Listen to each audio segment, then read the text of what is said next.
नमस्कार, एक बार फिर से आप सभी का स्वागत है। मैं मीरा राजपूत। तो आप पहुंच चुके हम सीधे रायबरेली। इससे पहले अमेठी की जनता से भी रूबरू हुए। 2024 की राजनीति तेज है, लगातार हर दिन अलग अलग पहलू सामने आ रहे हैं।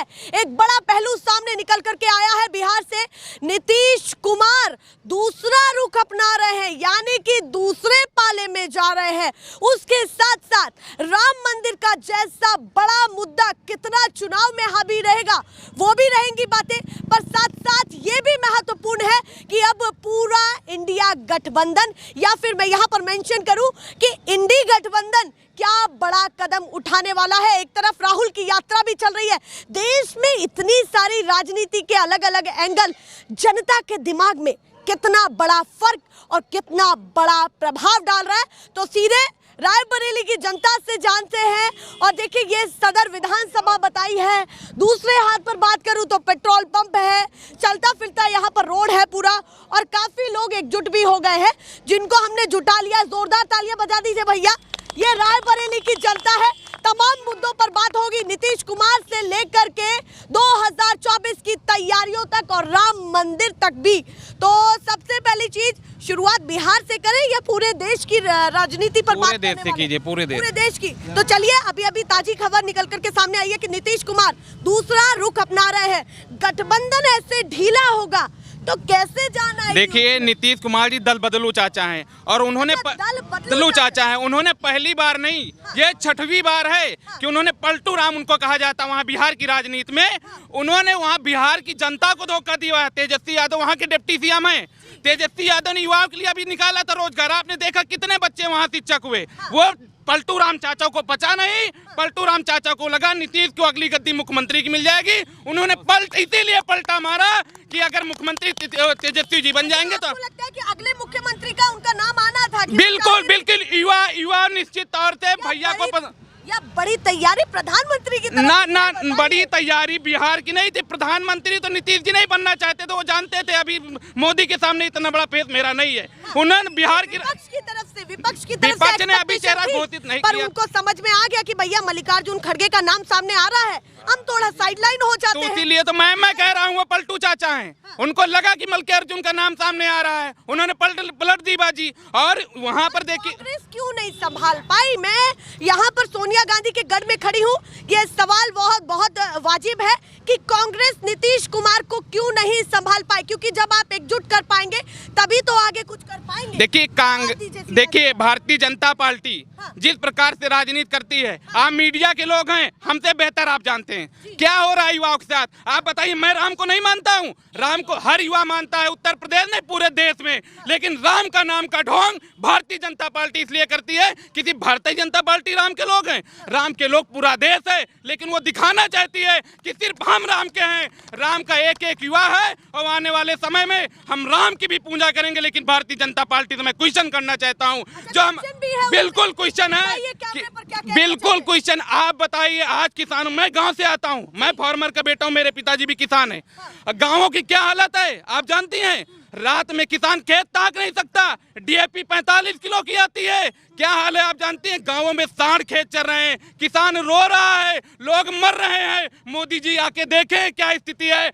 वहां पे मीडिया भेजकर और लोगों को बड़े बड़े प्रचार करके चुनाव जीत सकते हैं, लेकिन जिस दिन ईवीएम हटेगी और जनता का चुनाव होगा, मोदी जी की जीरो से उठेंगे। आप ये बात एक युवा की नोट करके रख लीजिए। राम मंदिर के साथ साथ किसानों के मुद्दे की भी बात होनी चाहिए, रोजगार बिल्कुल होनी चाहिए। बिल्कुल, मेरे भी भाई एमकॉम है, बीएससी है, बीए है, बीटेक है, मेरे भी 4-5 भाई हैं घर पे।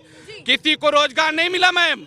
यहाँ की बात भी आप कह रहे हैं, रोजगार में भी आपको ढीलापन दिख रहा है। अब 2024 का चुनाव, कहीं ना कहीं आप ये भी मान रहे हैं कि राम मंदिर जैसा मुद्दा हावी रहेगा।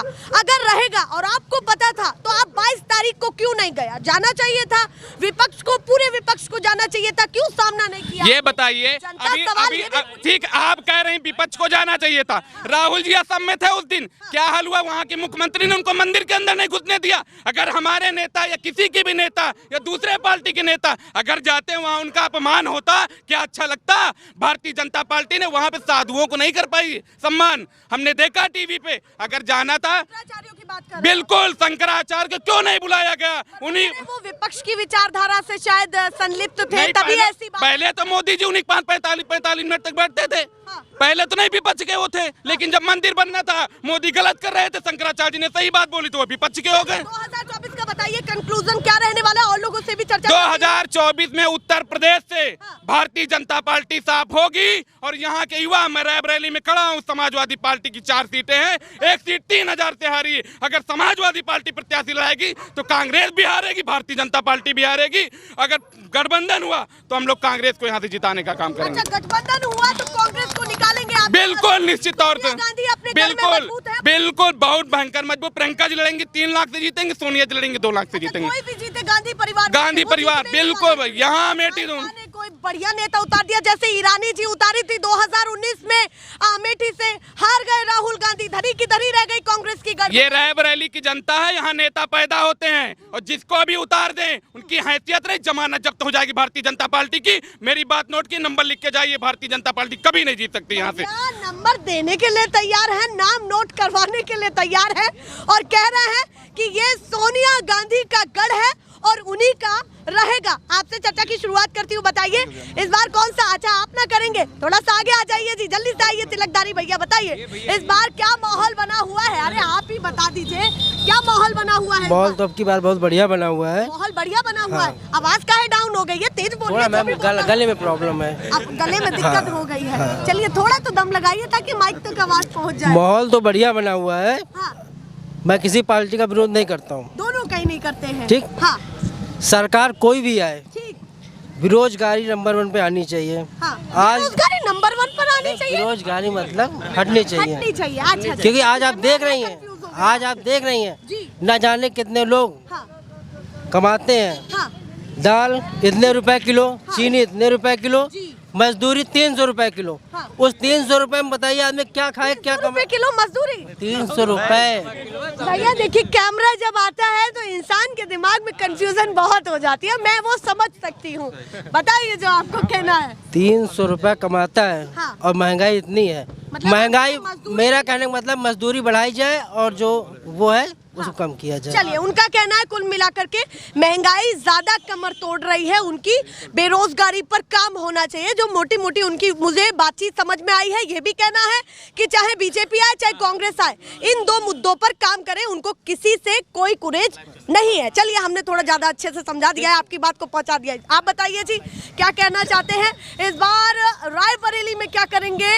लगता हुआ अमेठी भी है और लगता हुआ प्रदेश भी है, तो देश के बारे में बताएं, क्या कहना है?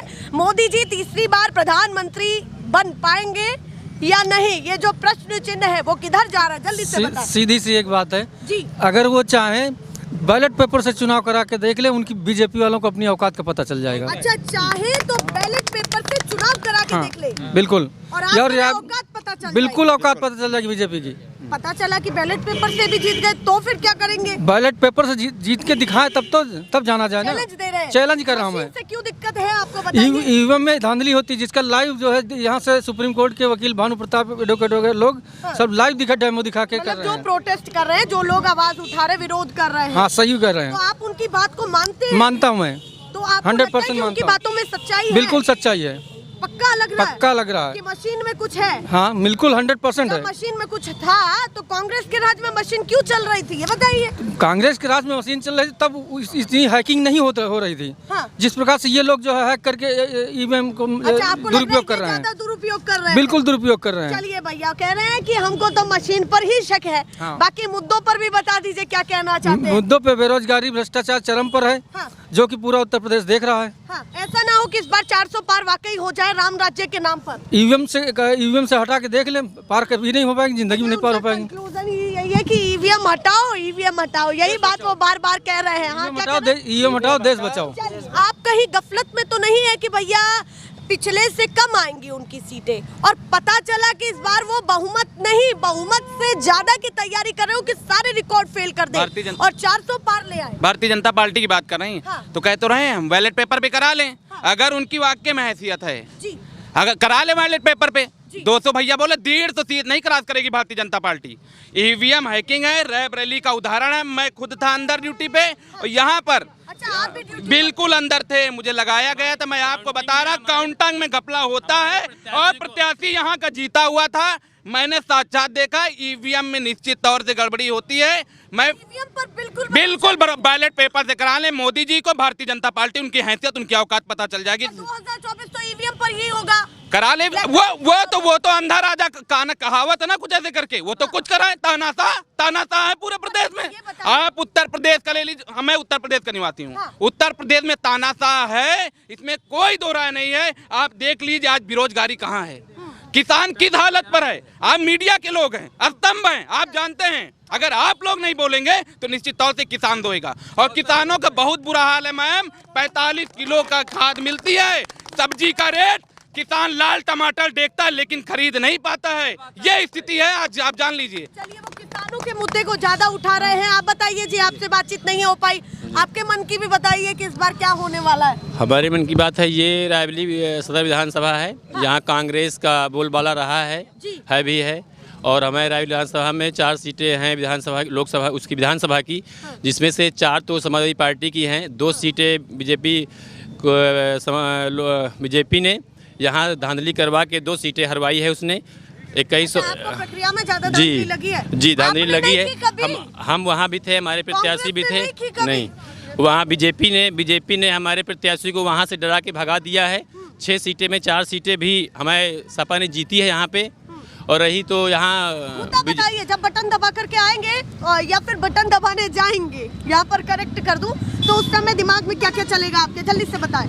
बटन ये दबाएंगे, कांग्रेस का दबाएंगे। अगर गठबंधन होगा तो कांग्रेस का दबाएंगे और अपने जो विकास को ज्यादा प्यार दे रहे हैं, विकास के लिए दबाएंगे। और जो बेरोजगार लोग घूम रहे हैं उनके लिए दबाएंगे। जो हमारे किसान लोग रात में टार्च और लठ लेके रात में टहलते हैं इस तरह की बर्फ में, ठंडियों में, उनको सोच के कुछ दबाएंगे। यही मुद्दे हैं। और बीजेपी सरकार जो कर रही है, 6 साल 7 साल उसके हो गए सरकार के लिए, एक भी वैकेंसी उसने नहीं निकाली है। अब चुनाव आया है, उसने 60,000 वैकेंसी निकाली है, उसमें एज कम की है। उसने विपक्ष ने इतना दबाव दिया तो उसने 3 साल एज बढ़ाई है। उसमें 60,000 वैकेंसी निकाली है। 30,000 केवल सामान्य वर्ग की वैकेंसियाँ हैं उसमें, और 30,000 में अन्य सारी कास्ट है, और 30,000 में केवल सामान्य वर्ग है। मतलब 50% में केवल सामान्य वर्ग है, 50% में अदर पूरी कास्ट है। तो क्या है, भ्रष्टाचार नहीं तो क्या अन्याय है कि नहीं। और 60,000 में 50 लाख फॉर्म पड़ चुका है, 50 लाख फॉर्म पड़ चुका है। इसमें कितनी वैकेंसियाँ, कितने लोग नौकरी पा जाएंगे। चलिए, वैकेंसीज को लेकर के सवाल उठ रहा है और भी लोगों को टटोलती हूँ। भैया आप बताइए, इस बार किसको पसंद करने वाले हैं, बीजेपी या कोई अन्य, या फिर बीजेपी ही दिमाग में है आपके? अरे बता दीजिए जो भी है। यहाँ तो कांग्रेस है। अच्छा, यहाँ तो कांग्रेस है, या फिर मन में कोई और है? नहीं, मन में कोई और नहीं है। अगर गठबंधन होता है तो साइकिल है। अच्छा, गठबंधन होता है तो साइकिल है, और नहीं तो पंजा है। चलिए, पंजा है। और राम मंदिर को लेकर के क्या कहना चाहते हैं आप? राम मंदिर बढ़िया बन गया, अच्छा है। तो उसके नाम पर वोट है या नहीं? बिल्कुल है। भगवान बीजेपी वाले भगवान के नाम पर भी वोट भीख मांगने लगे हैं। नहीं, तो देखिए, वो कह रहे हैं कि जब हम आस्था का काम करेंगे, आस्था तो सबके लिए है। आस्था तो सबके लिए, भगवान के तो सब है ना। क्या हम भगवान के नहीं है क्या? भगवान तो सबके हैं। भगवान के नाम पर भिखारी वोट मांगते थे, अब भगवान के नाम पर भारतीय जनता पार्टी वोट मांगते हैं। ये भारतीय जनता पार्टी का चरित्र है। यहाँ के युवाओं को केवल पागल बनाया जा रहा है, उन्हें भरमाया जा रहा है। अब की राम मंदिर बनवा के वो सोच रहे हैं हम राम मंदिर बनवा के केवल वोट लेंगे, बस केवल यही चाहते हैं। बस है लोगों में, और भी लोगों को टटोलती हूँ। आप बताइए चाचा, आगे आइए, थोड़ा सा बताइए, किसको पसंद करने? आप ही से बात करने आ रही थी, पीछे काहे देख रहे हैं? बताइए, किसको पसंद करने वाले इस बार? जो इस वक्त जी, सपा और कांग्रेस, जब ये दोनों सरकार रहेंगी तभी होगा। अमेठी यहाँ रायबरेली मतलब आप कह रहे हैं अगर गठबंधन रहेगा तभी पार लगेगा, नहीं तो नहीं। मतलब आप कह रहे हैं गठबंधन तो बनाना पड़ेगा, वरना नहीं पार नहीं हो पाएगी। जो बात मैं सच्चाई बता रहे हैं, जो सच्चाई है वो बता रहे हैं, आईना दिखा रहे हैं कि गठबंधन तो करना पड़ेगा आपको। और बीजेपी को कितना कमजोर मान रहे हैं, या फिर वाकई उनके लिए एक सामने एक विपक्ष, परिपक्व विपक्ष की जरूरत ऐसा है? वो यहाँ से एकदम नील बटा रहेंगे। अच्छा, यहाँ से नील बटा है। और पूरे देश में? पूरे देश में कहीं कहीं है, कहीं कहीं नहीं है। कहीं कहीं है, कहीं कहीं नहीं है। चलिए, जो भी उनके मन की बातें हैं। आप बताइए भैया, उन्होंने बताया कि भैया उनको क्या मुद्दे लगते हैं, नीतीश कुमार का जाना और साथ ही साथ बीजेपी का राम मंदिर को लेकर के बड़े बड़े बयान देना कितना बड़ा फायदा चुनाव में पहुंचाने वाला है। राम मैं दो टूक बात कर रही हूँ। राम मंदिर का मुद्दा बिना किसी डाउट के, बिना किसी संकोच के देश में जो है ट्रेंड करेगा। और राम मंदिर का मुद्दा जो है उसी के नाम पे भाजपा की सरकार दोबारा जो है आएगी। तो कितना पार होने वाला है, जल्दी से बताइए सीधे सीधे कि बीजेपी की कितनी सीटें आने वाली है? बीजेपी की 400 प्लस सीटें जो है आपकी पार 450 पार। चलिए, उन्होंने 450 पार कर दिया है। जल्दी से बताएं क्या कहना है। 400 पार नहीं, मैं बता रहा हूँ उत्तर प्रदेश में, क्या बता रहा हूँ, 80 सीटें हैं। 50 से कम, 50 से ज्यादा गठबंधन की सीटें रहेंगी, 50 के बाद भारतीय जनता पार्टी। और आप इनकी बात कर रही हैं, इनकी बात कर रही हैं, ये भगवान की बात कर रहे हैं, ये भगवान की बात कर रहे हैं। ये एक मिनट राय पूरे यूपी में 80 की 80 सीटें जो है भाजपा लेके आएगी। एक सीट किसी और पार्टी को नहीं मिलेगी। एक और सीट किसी पार्टी, गठबंधन को कमजोर, गठबंधन हवा में उड़ जाएगा। हवा में उड़ जाएगा। वो तो वक्त बताएगा गठबंधन हवा में उड़ेगा। एक बिजनेसमैन, इनकी क्या हाल पूछिए, रोज रोते हैं और भारतीय जनता पार्टी की बड़ाई कर रहे हैं। इनके खुद बड़ी दयनीय स्थिति है, क्या बोलेंगे। बिजनेसमैन हूँ। राम हम भी मानते हैं, लेकिन राम से रोजगार नहीं मिल सकता। सीधी बात है। राम से रोजगार देखिए, व्यापार जो है भारतीय अर्थव्यवस्था ये तीसरी चौथी सबसे बड़ी अर्थव्यवस्था बनी है। ये मोदी के द्वारा ही जो है पॉसिबल हो पाया। मोदी है तो मुमकिन है। तीसरी बार प्रधानमंत्री बनेंगे, बिल्कुल कॉन्फिडेंस के 100% बनेंगे। 80 के 80 से जो ये यात्रा कर रहे हैं उसमें दम है या नहीं? बेकार। अच्छा, बेकार है। फुस है। चलिए भैया, उन्होंने फुस बता दिया। आप बताइए जी, इस बार किसको पसंद करने वाले, बीजेपी, कांग्रेस, किसको?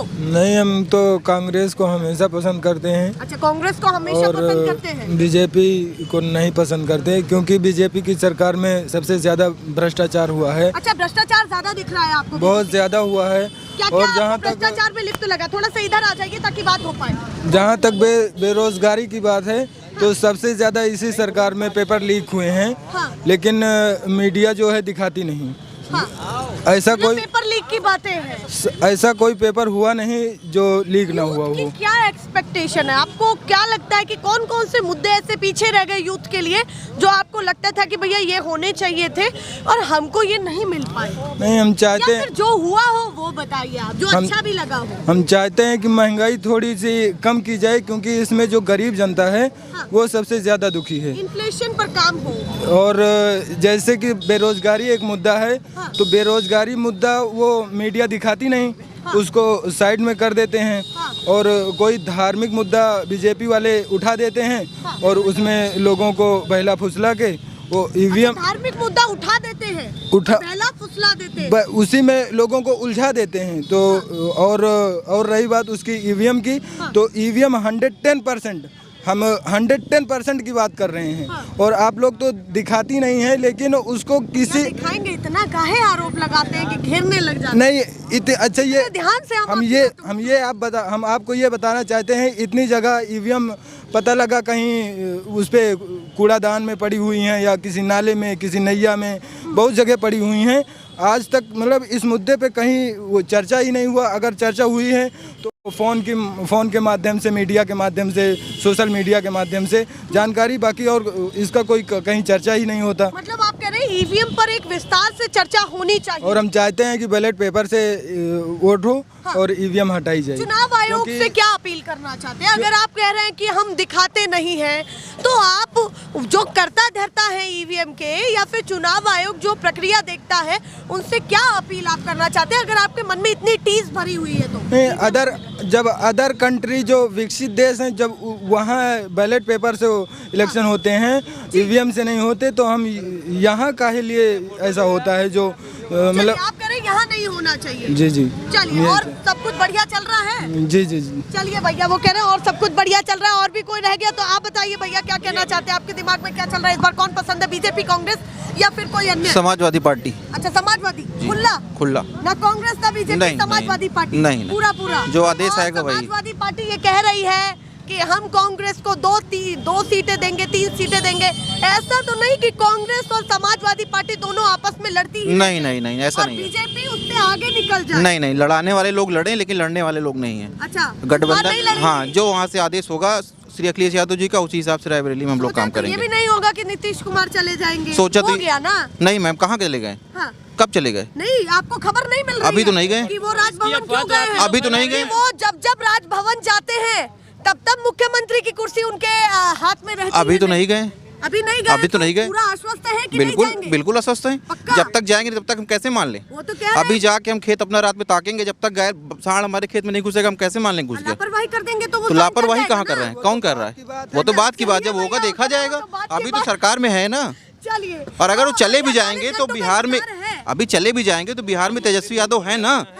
रायबरेली से लोग जाके वहाँ नौकरी पाए हैं। हाँ। रायबरेली से लोग जाके बिहार में नौकरी पाए हैं। जी। तो तेजस्वी जी ऐसे थोड़ी ना है। हाँ, तो अगर सरकार तो गिर जाएगी ना। कैसे गिर जाएगी सरकार? उनको जाना ही नहीं है, नहीं जाना है। एनडीए उधर चले जाएगा, वो सब बीजेपी पर अच्छा कहने की बातें हैं, बहुत चीजें हैं। जब तक गठबंधन को लेकर कहाँ तक 28 पार्टियां जोड़ के 32 पार्टियां जोड़ के वो एनडीए की सरकार बना रहे हैं। और यहाँ पे 4 ठू अगर गठबंधन हो जाता है तो पहले बताने शुरू कर देते कि वो भागे जा रहे हैं, वो भागे जा रहे हैं। भागे हैं, जब भागे तब जाना जाए ना। मतलब आप जब कह रहे हैं गठबंधन मजबूत है? बिल्कुल मजबूत है ना, कोई दिक्कत कि नहीं। बीजेपी 101%। अरे बिल्कुल, बीजेपी के सामने टिकना क्या, पहाड़ जैसे खड़े रहेंगे। पहाड़ जैसे अरे बिल्कुल, कोई दूर दूर तक नहीं है। अमेठी। हम लोग सुबह से लेके शाम तक जहाँ कह देंगे वहाँ चल देंगे। चलिए बताइए। रायबरेली है यहाँ पे तो एकदम 101%। हाँ। जो अखिलेश भैया चाहेंगे, यहाँ का जो आदेश होगा हम लोग उस पर काम करेंगे। वही करेंगे। बिल्कुल। और अखिलेश भैया ने ये चाहा कि भैया हम नहीं लड़ रहे हैं कांग्रेस के साथ, तो वो करेंगे। बिल्कुल करेंगे। तो कहीं ना कहीं खिलाफत में उतरेंगे नहीं, ना? खिलाफत में नहीं तुरेंगे, हम उनके साथ हैं, तो हम खिलाफत कैसे हो गए? चलिए, कहीं ना कहीं बातें तो घुमा ली हैं, पर ये वोट बैंक में कितना तब्दील होंगी वो देखना होगा। पर क्या रायबरेली की जनता ने अपनी राय रखी है? राय बेहद ज़रूरी है और क्या इनका कहना है वो आप समझिए। ऐसे ही लगातार दिखाते रहेंगे। फिलहाल के लिए नमस्कार।